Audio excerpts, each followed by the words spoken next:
అందరికీ నమస్కారం అండి. శ్రీ మీడియా ప్రేక్షకులకి, సబ్స్క్రైబర్స్, వ్యూవర్స్ అందరికీ ఈ 2025 నూతన సంవత్సర శుభాకాంక్షలు. నేను శ్రీనివాస్ సాయి, న్యూమరాలజీ, ఆస్ట్రాలజీ, వాస్తు కన్సల్టెంట్. ఈ సంవత్సరం న్యూమరాలజీ పరంగా పేరులో మన అక్షరం పరంగా ఎవరికి ఏ విధంగా ఉంటుంది చర్చించుకోబోతున్నాం. ఇప్పుడు చర్చించుకోబోయేది ఏబిసిడీలలో మూడో అక్షరం సి అన్నది మూడో అక్షరం. ఈ సి ఉన్నవాళ్ళు చాలా మంచి వాళ్ళండి, ఉదార స్వభావాలు, ప్లస్ మంచి దైవభక్తి కలవాళ్ళు, మంచి ప్లానింగ్ ఉంటుంది వీళ్ళకి. అయితే ఈ ప్లానింగు వీళ్ళ మంచితనం మిస్యూజ్ అవ్వకుండా, ఎవరి దగ్గర మిస్యూజ్ అవ్వకుండా జాగ్రత్తగా ఉండాలి ఈ 2025 సంవత్సరం.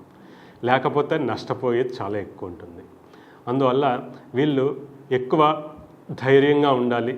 ఒకటి, ఎక్కడ నష్టపోకుండా మనం కేర్ తీసుకుంటే సరిపోతుంది. ఈ సి అన్న వాళ్ళకి వీళ్ళకున్న నాలెడ్జ్కి, కాల్కులేటెడ్ మైండ్కి, ప్లానింగ్కి తగిన ఫోన్ నంబరు అండ్ పేరులో కరెక్షన్ ఇస్తే ఈ 2025 ఇంకా విజయవంతంగా వీళ్ళు దూసుకుపోతారు. కాకపోతే ఈ సి అన్నవాళ్ళు చాలా జాగ్రత్తగా ఈ 2025 ఉండాలంటే వీళ్ళని చుట్టుపక్కల ఉన్న వాళ్ళు మోసం చేసే అవకాశం ఉంటుంది. సో చాలా జాగ్రత్తగా మెలకువగా ఉండండి ఈ సి అన్నవాళ్ళు. థ్యాంక్ యూ అండి, వెరీ మచ్.